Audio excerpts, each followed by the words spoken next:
As holes in the ground go, it's fairly unremarkable. But for 3 centuries in this rural corner of northeast Northamptonshire, the menfolk have been disappearing down it in search of a unique local treasure.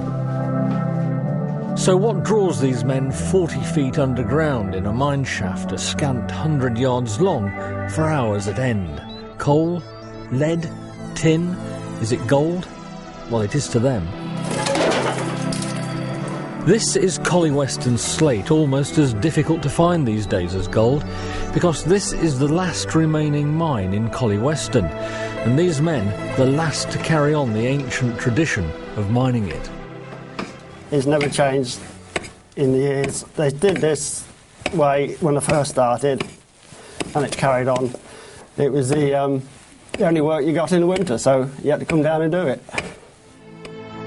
100 or so years back, the whole of the village was involved. Farming and slating were the mainstays of Collyweston. Farming in the summer, and in the winter, the land workers would end up 40 feet below, hewing out the raw slate. The fruits of their labours are to be seen throughout Northamptonshire and Lincolnshire, and far beyond. Oxford colleges, London's Guildhall. Slaters from Collyweston have even travelled to America to dress the roofs with local slate. Heaven knows what the Americans made of the Northamptonshire slaters and their weird ways. For a start, they had, and still have, their very own language. To get the sand out, we call it foxing.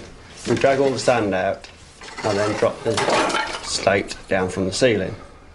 So we have to look where we can drop it by the cracks in the slate. The shake is a crack.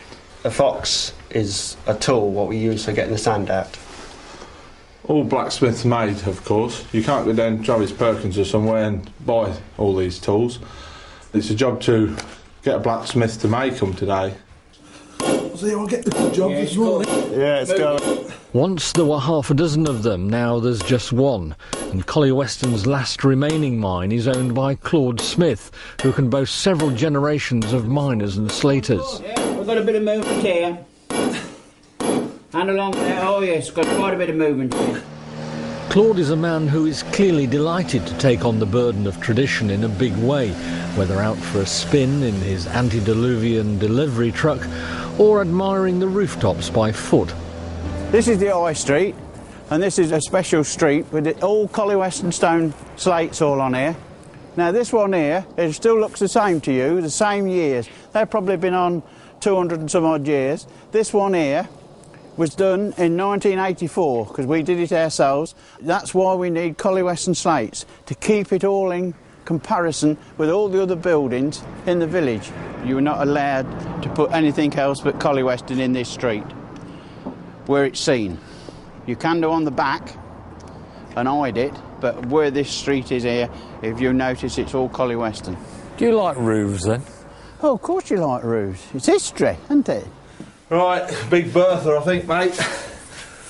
The problem is getting somebody to work down here and the cost of getting it out and getting it on the roofs. All these manufacturers are coming with imitation things that's tried to take over, but on the listed buildings it doesn't work. You'll get a piece of slate out of here today and it's all dressed and gone up, and then you'll see it on a church, and it's history really, and this history, it's England. We've got to keep it going. Come on, you big dick. Another barrel load. Now for the difficult bit, to get it up the top. Your shoulder or mine? Yeah. One secret of the Collyweston slate is the effect of weathering on it. It was in the 16th century that miners discovered how winter frosts seeping into the raw slate caused natural splitting, making it ready for, and here comes another call my bluff moment. It's called cliving. What we do, we hit it down the seams and it splits off into thin pieces, ready for dressing. After Joe's clived it, it all needs dressing, because you can see by these, they're not nice and square at the bottom or at the sides. They're all shapes. So they have to be dressed square along the bottom. So this is what we call dressing. The Collyweston slaters were a secretive bunch, so much so that they even devised special, rather peculiar names for all sizes of their slates. The names were passed from father to son for generations, but for how much longer? They go Wibbits, Bachelors, Large Longback, Even Longback, Large Middleback, Even Middleback. One of the reasons they named them was to keep things secret, so nobody else, apart from those in the industry, knew what they were doing. Large Shortback, Even Shortback, Large Longhans, Even Longhans. I mean, when you were slating, if somebody came up on the scaffold, everything would stop. If a stranger came on the scaffold, nobody would work until that stranger went off. Large Mumfords, Even Mumfords, Large Mopes, Even Mopes, out rules. The days are now long gone when tons of Collyweston slate left the village by barge convoys on the nearby River Welland. So costly and labour-intensive is the present operation that many old slates are being reclaimed and reused. They say that nothing lasts forever, but in our 21st century throwaway society, Collyweston slate comes as close as anything can. Well, once it's on, it lasts 150 years. You tell me something that lasts 150 years nowadays. Nothing. That's why it's there for life. Not your generation, but who else followed.